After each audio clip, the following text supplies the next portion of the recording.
अस्सलाम वालेकुम स्टूडेंट्स, कैसे हैं आप सब। मेरा नाम है बिस्मा असगर। मैं आपको पढ़ा रही हूँ यहाँ पे बायोकेमिस्ट्री, जिसमें कार्बोहाइड्रेट्स की बहुत डिटेल डिस्कशन के बाद अब हम जाने लगे अपने नेक्स्ट टॉपिक की तरफ, जो है प्रोटीन्स। प्रोटीन्स का थोड़ा सा इंट्रोडक्शन लेते हैं और देखते हैं प्रोटीन्स होते क्या है। तो आए चलते हैं लेक्चर की तरफ। तो स्टूडेंट्स, अब हम बात करने लगे हैं हमारे नेक्स्ट मैक्रोमोलिक्यूल की, जो कि है प्रोटीन। प्रोटीन भी एक बड़ा इंपॉर्टेंट मैक्रोमोलिक्यूल है और साथ ही साथ ये बहुत इंपॉर्टेंट मैक्रोन्यूट्रिएंट भी है। जैसे जैसे हम प्रोटीन की बातें ज़्यादा करेंगे वैसे वैसे ये वाली चीज़ें तो आपको समझ आ ही जाएंगी। लेकिन प्रोटीन की बात करते हैं कि प्रोटीन आखिर होते क्या है। तो आप सबने याद रखना students, proteins are highly complicated nitrogenous compounds. ठीक है, ये नाइट्रोजनस कंपाउंड्स होते हैं, मैक्रोमोलिक्यूल्स होते हैं और इनके अंदर जो इंपॉर्टेंट एलिमेंट्स होते हैं उनमें आ जाता है आपके पास carbon, hydrogen, oxygen, nitrogen and sulphur.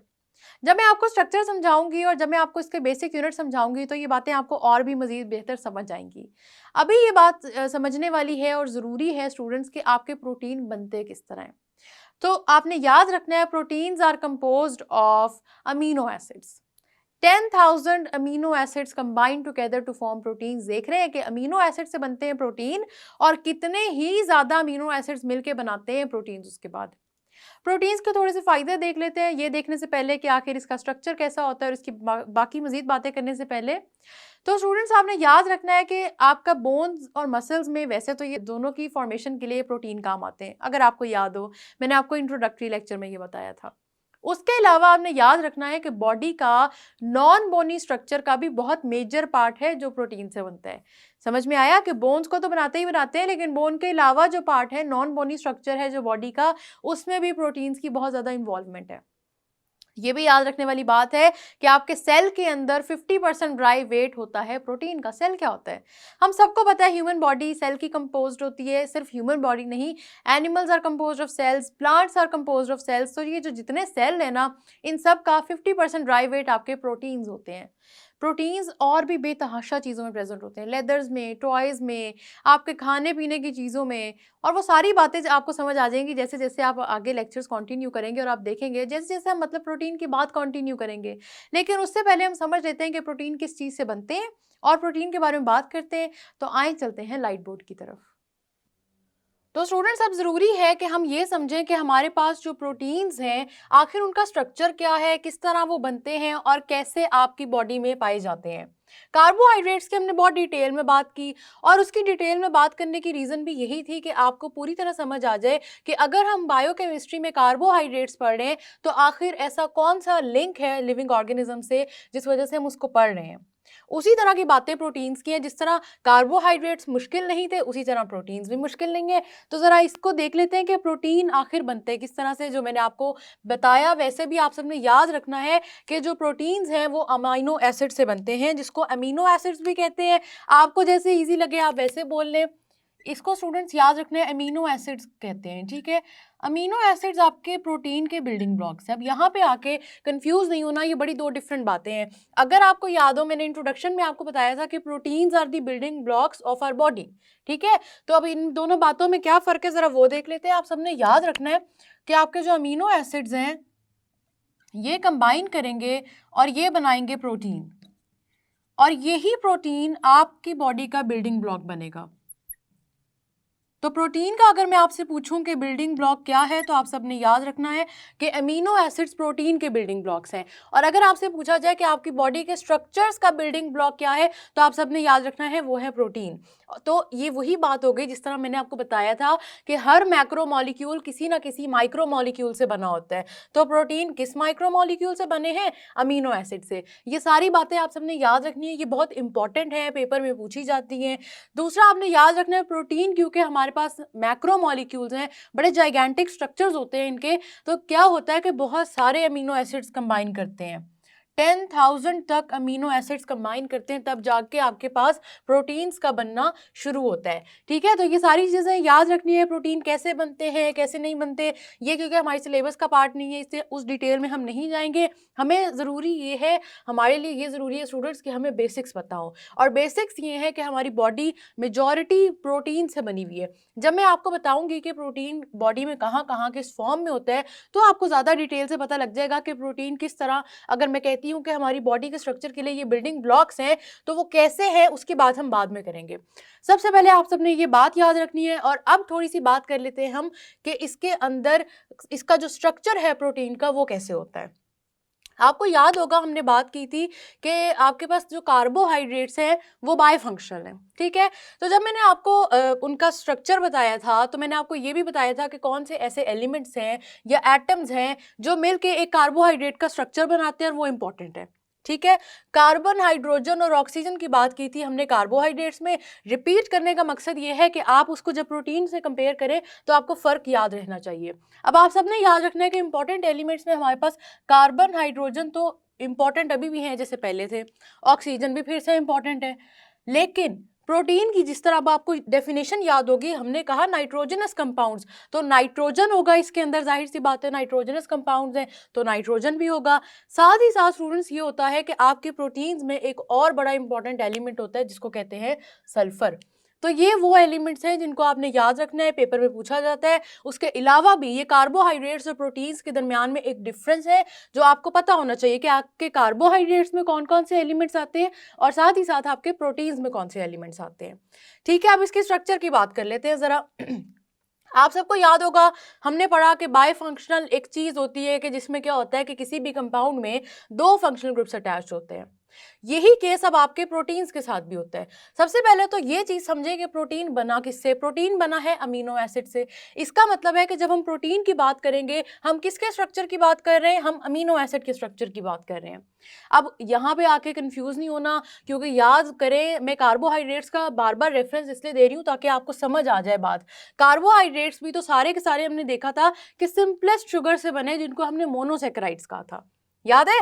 तो इसी तरह से आपके पास जो प्रोटीन्स हैं वो भी जिस सिंपल चीज से बने हैं उसको कहते हैं अमीनो एसिड। तो अमीनो एसिड का स्ट्रक्चर देखेंगे ना, बाद में बहुत सारे अमीनो एसिड्स एक दूसरे के साथ कंबाइन करेंगे, आपका प्रोटीन बन जाएगा।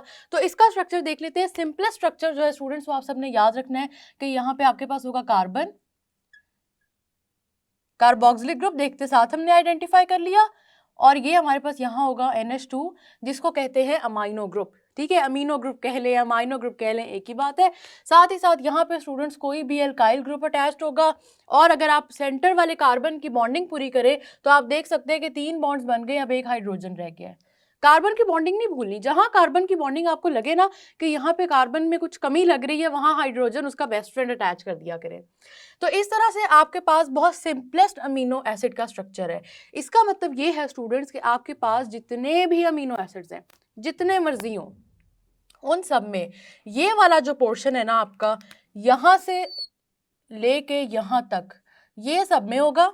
और साथ ही साथ ये आर ग्रुप है जो कोई भी एल्काइल ग्रुप हो सकता है, कोई भी और एटम एलिमेंट कुछ भी हो सकता है, ये वो चीज़ है जो डिफ्रेंशिएट करेगी। ये बात समझ में आ रही है। तो आपसे अगर पूछा जाए कि अमीनो एसिड किस चीज़ से बनते हैं, याद रख लेना स्टूडेंट्स इनका ये जो बेसिक ये है वो स्ट्रक्चर, ठीक है। अब आपसे अगर पूछा जाए कि इनमें फंक्शनल ग्रुप कौन से होते हैं, तो याद रखना है आपने ये भी बायफंक्शनल होते हैं, और बायफंक्शनल का मतलब होता है कि दो फंक्शनल ग्रुप्स होंगे।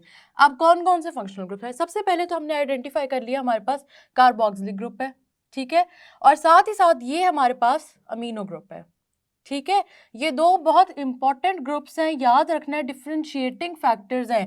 कार्बोहाइड्रेट्स के फंक्शनल ग्रुप भी याद रखने हैं और अमीनो एसिड्स के भी। लेकिन हमने पढ़ा था कार्बोहाइड्रेट्स में जो फंक्शनल ग्रुप थे दो, वो डिफरेंट कार्बन से अटैच थे। यहाँ पे वो केस नहीं है, यहाँ पे इजी सीन है, हमारे पास वही एक कार्बन है जिसके साथ दोनों फंक्शनल ग्रुप्स आपके अटैच्ड है। तो ये बात समझ में आ रही है। अगर आपने कार्बोक्सिलिक ग्रुप्स की बहुत अच्छी प्रैक्टिस की थी और इससे बहुत सारे कंपाउंड्स बनाए भी थे, तो आपको याद होगा कि आपका COOH जिस तरह अगर इसका स्ट्रक्चर शो करना हो कि COOH किस तरह एग्जिस्ट करता है तो वो आपको आता होगा। मैं आपको ये इसलिए बता रही हूँ क्योंकि आगे हमने पढ़ना है कि हमारे पास प्रोटीन की फॉर्मेशन किस तरह होती है, तो उस इक्वेशन पे जब स्ट्रक्चर ड्रॉ करते हैं तो कन्फ्यूजन हो जाती है आपके पास। वो कन्फ्यूजन भी क्या है उसके बारे में भी बताऊंगी। पहले ज़रा COOH को डिस्कस कर लेते हैं। आपके पास COOH इस फॉर्म में होता है, कार्बन डबल बॉन्ड ऑक्सीजन और साथ OH अटैच होता है, याद आया, ये इस तरह से होता है। तो बाकी स्ट्रक्चर स्टूडेंट्स आपने इसके साथ एज इट इज बना देने। ये इसलिए है कि अगर आप कहीं पे देखें कार्बन डबल बॉन्ड ऑक्सीजन और प्रोटीन्स की बात हो रही हो तो कंफ्यूज नहीं होना, ये कार्बन डबल बॉन्ड ऑक्सीजन आपके कार्बोक्सिलिक ग्रुप का ही पार्ट है जो हम सब ने पढ़ा है, तो इससे आपने इसको देख के घबराना नहीं है, ठीक है। यहाँ पे बाकी आपका जो स्ट्रक्चर है वो एज इट इज ड्रॉ हो जाएगा, कोई डिफरेंस नहीं आएगा। और यहाँ पे कोई भी आर हो सकता है, ठीक है। अब ये आर ग्रुप कोई भी हो सकता है। जब हम आर ग्रुप के बारे में सोचते हैं तो सिंपलेस्ट आर ग्रुप हमारे माइंड में कौन सा आता है? सिंपलेस्ट, सोचे जरा इस बारे में। हम सबको पता है जो सिंपलेस्ट आर ग्रुप हम सबके माइंड में आता है वो होता है CH3 मिथाइल। अगर आपके माइंड में हाइड्रोजन आया था तो हाइड्रोजन आप सबको पता है कि हाइड्रोजन एल्काइल ग्रुप नहीं है। मैं आपसे एल्काइल ग्रुप पूछ रही हूँ और एल्काइल ग्रुप आप सबको पता है कि हमारे पास मिथाइल सिंपलेस्ट है। इसका मतलब इसी स्ट्रक्चर में हम यहाँ पे CH3 अटैच कर सकते हैं, लेकिन कहाँ? इस आर पे मिथाइल अटैच करना है ना। बाकी स्ट्रक्चर मैंने आपसे कहा उसे चेंज नहीं होना, बाकी स्ट्रक्चर एज इट इज रहेगा। क्या चीज चेंज होगी? सिर्फ ये आपका आर ग्रुप चेंज होगा। तो यहाँ पे जब हम CH3 अटैच कर देते हैं, बाकी आपका एज इट इज रह जाएगा और ये आपका फाइनल स्ट्रक्चर बन जाएगा। अब COOH को ये देख ले, मैंने कंबाइन करके लिख ली है, लेकिन आप इस तरह भी लिख सकते हैं। जब हम इसका स्ट्रक्चर ड्रॉ करेंगे कि प्रोटीन कैसे बनता है, कि कौन सा बॉन्ड बनता है, वहाँ पे ये चीज़ बड़ी इंपॉर्टेंट है। इससे अभी याद रख लें कि मैं इसने बताया था, वहाँ पे पढ़ते हुए मैं आपको रिवाइज करवाऊंगी कि ये चीज़ मैं आपको ऑलरेडी इंडिकेट कर चुकी हूँ। अब ये वो सिंपलेस्ट अमाइनो एसिड है, ये समझे कि जो जिसके साथ आपने अल्काइल ग्रुप लगा दिया आर, इसका नाम स्टूडेंट्स आप सबने याद रखना है एलेनिन। मकसद क्या है ये आपको सिंपल चीज़ें पढ़ाने का कि कुछ चीज़ें होती हैं बेसिक्स होती हैं, बेसिक्स आती हों तो उसके बाद वो सब्जेक्ट मुश्किल नहीं लगता। और जब बेसिक्स ख़राब होना वो सब्जेक्ट हमें बहुत तंग करता है, बहुत मुश्किल लगता है। केमिस्ट्री की क्योंकि हमें बेसिक समझ नहीं आती, इसलिए हमें लगता है केमिस्ट्री बहुत ड्राई सब्जेक्ट है। केमिस्ट्री बहुत इंटरेस्टिंग सब्जेक्ट है, इन चीज़ों को समझ के चलेंगे जो आपको बहुत अच्छी समझ आ जाएगी, ठीक है। अब आपके माइंड में क्वेश्चन आएगा कि CH3 से एलेनिन हो गया, आर ग्रुप में और क्या क्या चीज़ें हो सकती हैं? तो स्टूडेंट्स आर ग्रुप आपका बहुत लेंथी भी हो सकता है, बहुत लंबी एल्काइल चेन भी हो सकती है, और यही आर ग्रुप है जहां पे सल्फर अटैच होगा। क्योंकि नोटिस किया कि हमने बात की कि इंपॉर्टेंट एलिमेंट्स में सल्फर है, लेकिन जब हमने स्ट्रक्चर ड्रॉ किया तो वहां पे तो सल्फर है ही नहीं। कार्बन है, बिल्कुल है। हाइड्रोजन है हमारे पास, बिल्कुल है। ऑक्सीजन है, वो भी आप देख लें यहाँ पे मौजूद है। नाइट्रोजन भी मौजूद है, लेकिन एक वाहिद सल्फर है जिसको अभी तक हमने स्ट्रक्चर में डिस्कस ही नहीं किया। तो स्टूडेंट्स आप सबने याद रखना है कि ये जो आपका आर ग्रुप है ना, इसी के अंदर आपका सल्फर, कोई ऐसा अमीनो एसिड होता है, और एक नहीं बहुत सारे होते हैं जिनके अंदर सल्फर ग्रुप अटैच होता है, ठीक है। तो ये बात याद रखनी है कि सल्फर बेशक आपके बेसिक स्ट्रक्चर में नहीं मौजूद, लेकिन ये आपके आर ग्रुप में आ जाता है। तो अब आपके माइंड में क्वेश्चन आएगा कि फिर सल्फर को इंपॉर्टेंट एलिमेंट्स में क्यों काउंट करते हैं? क्योंकि स्टूडेंट्स ये आपके बहुत सारे अमीनो एसिड्स का पार्ट है, थोड़े अमीनो एसिड्स भी नहीं, बहुत सारे अमीनो एसिड्स का पार्ट है, ठीक है।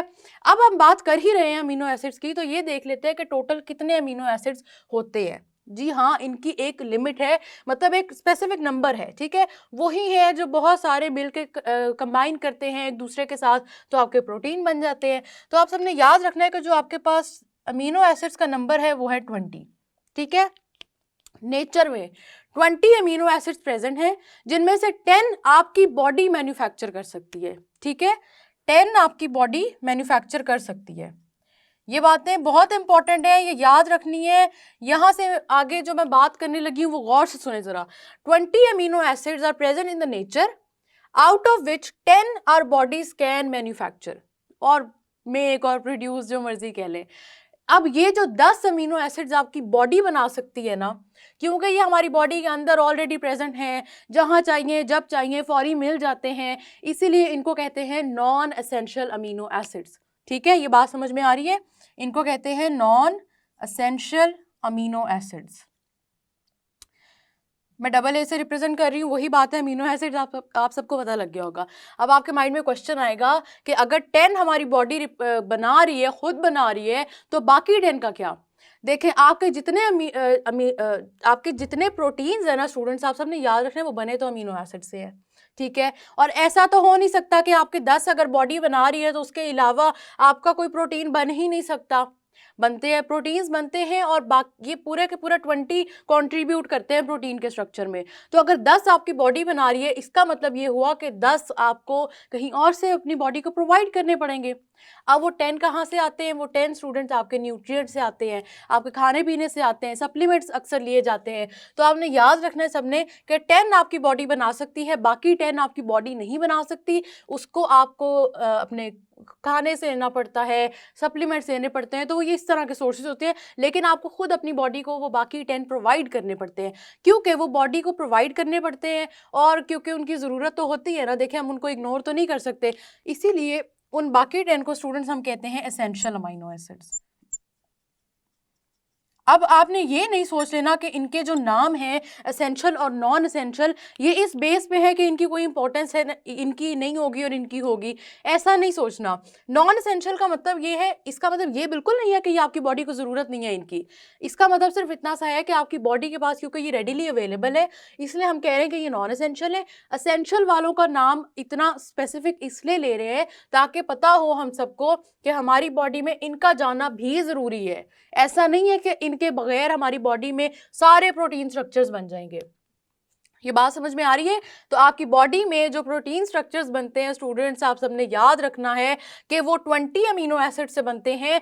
10 आपकी बॉडी खुद बना सकती है जिनको नॉन एसेंशियल कहते हैं, लेकिन बाकी 10 को एसेंशियल इसलिए कहा जाता है कि ये ना सोच लिया जाए, ये ना समझ लिया जाए कि शायद उनकी ज़रूरत ही नहीं है बॉडी में। उनकी भी ज़रूरत है। आपके प्रोटीन ने जब बनना है ना, चाहे जिस मर्जी किस्म का प्रोटीन हो, और अभी हम पढ़ेंगे किस तरह के प्रोटीन्स हमारी बॉडी में प्रेजेंट होते हैं, लेकिन जब आपके प्रोटीन से बनना है स्टूडेंट्स, इन्होंने टोटल 20 अमीनो एसिड्स के कॉम्बिनेशन से बनना है। अब देखिए ये एक अमीनो एसिड है एलेनिन, जिसका मैंने आपको बताया, ठीक है। इसके अलावा 19 और है, ठीक है। और वो जो 19 और है ना स्टूडेंट्स, उनमें से अब आपको मैंने बता दिए कि आधे ऐसे हैं जिनमें से आपकी बॉडी खुद बना लेती है, आधे ऐसे हैं जो आपको सप्लीमेंट करने पड़ते हैं। लेकिन याद रख लें ये बात कि ये 20 के 20 इंपॉर्टेंट है प्रोटीन स्ट्रक्चर में। हर प्रोटीन स्ट्रक्चर, ऐसा नहीं है कि कोई प्रोटीन सिर्फ एलेनिन से बन जाएगा पूरा का पूरा। आपके पास पता नहीं 10,000 यूनिट्स, मैंने आपको खुद बताया कि 10,000 यूनिट्स तक आपके पास जाते हैं, और 10,000 यूनिट्स जब कंप्लीट होते हैं उसके बाद जाके आपके पास प्रोटीन बनता है। प्रोटीन एक मैक्रो मॉलिक्यूल है, जो हमने पहले ही बात की थी। तो ऐसा तो नहीं है कि ये इतने आराम से खुद ही मैन्युफैक्चर हो जाएगा, या बस एक अमीनो एसिड आया या 2-3 और अटैच हो गए। तो इसी वजह से आप सबने याद रखना है स्टूडेंट्स के अमीनो एसिड से जब प्रोटीन बनते हैं तो हम इस काम को भी यही कहते हैं कि हमारे पास बायोपॉलीमर बन गया। ये बात समझ में आ रही है? हमने क्या कह देना है, बायोपॉलीमर बन गया। क्योंकि देखिए मैंने आपको पहले भी बताया कि जब बहुत सारे यूनिट्स सेम एक दूसरे के साथ कंबाइन करते हैं तो आपके पास पॉलीमराइजेशन का प्रोसेस होता है। तो यहाँ देख लें अमीनो एसिड्स, आपके पास इतने ज़्यादा अमीनो एसिड जब एक दूसरे के साथ कंबाइन करेंगे तो क्या ये भी पॉलीमर का प्रोसेस नहीं है? क्योंकि एक बहुत बड़े मॉलिक्यूल ने बनना है। तो जो बहुत बड़े मॉलिक्यूल ने बनना है तो आपने याद रखना है कि अमीनो एसिड्स की वजह से बन रहा है ना, तो अमीनो एसिड मोनोमर हो गए। मोनोमर याद है क्या था? मोनोमर्स है कोई भी चीज़ जो पॉलीमर बनाती है, मैंने आप सबको बताया था, आप सबको याद होगा। मोनोमर्स है कोई भी चीज़ जो आपके पास पॉलीमर बनाती है। तो आप सबने, अब मैं अगर आपसे पूछूं कि अगर आपका पॉलीमर प्रोटीन है तो इसका मोनोमर क्या होगा, तो आप सबने याद रखना है कि इसका मोनोमर है अमीनो एसिड्स। इसी तरह से मैं आपसे पूछूं कि अगर आपका मैक्रो मॉलिक्यूल है प्रोटीन, तो फिर इसका माइक्रो मॉलिक्यूल क्या होगा, तो भी आप सबने याद रखना है अमीनो एसिड्स है। अभी मैंने आपको सिर्फ अमीनो एसिड्स का इससे बताया है क्योंकि प्रोटीन नहीं बन सकते जब तक आपके ये एसिड्स नहीं मौजूद होंगे, ठीक है। प्रोटीन के बनने के लिए इनकी मौजूदगी बहुत ज़्यादा ज़रूरी है। तो प्रोटीन को बनाने के लिए हमने जिस चीज़ को देखा कि आखिर प्रोटीन में कौन सा वो बेसिक स्ट्रक्चर है जो मौजूद होता है, तो जाहिर सी बात है प्रोटीन का तो अपना बेसिक स्ट्रक्चर है नहीं, वो तो अमीनो एसिड्स का है। तो हमने उसके बेसिक स्ट्रक्चर की बात कर ली। साथ ही साथ मैंने आपको ये भी बता दिया है कि यहाँ पे ये जो कार्बन डबल बॉन्ड ऑक्सीजन है ना, इसको नहीं भूलना। इसके बारे में जब मैं आपको बताऊंगी ना कि प्रोटीन कैसे बनते हैं, तब हम ज़्यादा बात करेंगे, ठीक है। तो आप इसकी प्रैक्टिस करें, इसको भूलना नहीं है। स्ट्रक्चर 3 से 4 दफ़ा लिख लें, और मैं आपको टास्क ये दूंगी कि आप स्ट्रक्चर को दोनों तरीकों से लिखें। ये भी आप तरीका यूज़ करें, ये भी यूज़ करें। क्यों? क्योंकि जब हम प्रोटीन फॉर्मेशन देखेंगे और अगर आपको ये वाला तरीका समझ नहीं आया होगा ना, तो आपको लिंकेज समझ में नहीं आएगी। अब लिंकेज, जब प्रोटीन लिंकेज है तो इस तरह से भी लिंक तो हो जाएगा, लेकिन वहाँ पे एक कन्फ्यूजन डेवलप हो जाती है जो मैं जब डिस्कस करूँगी तभी बताऊँगी। अभी आप सिर्फ ये याद रखें कि 10 आपके पास नॉन एसेंशियल अमीनो एसिड्स हैं, 10 आपके पास एसेंशियल हैं। इसका मतलब है कि बॉडी को ज़रूरत है बाहर से प्रोवाइड करें, नॉन एसेंशियल आपकी बॉडी खुद बना रही है। बाकी प्रोटीन बनते हैं जब बहुत सारे hundreds of thousands of amino acids combine together.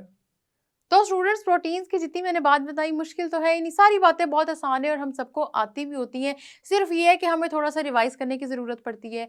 जो मैंने आपको बेसिक स्ट्रक्चर अभी बताया ना, आप इसको सीखें, 2-3 दफ़ा ड्रॉ करें और देखें कि क्या देखे बगैर आप इसको ड्रॉ कर सकते हैं। आप इसकी प्रैक्टिस करें, इस पे मज़ीद बातें लेके मैं आपके पास आऊँगी नेक्स्ट लेक्चर में। तब तक के लिए अल्लाह हाफ़िज़।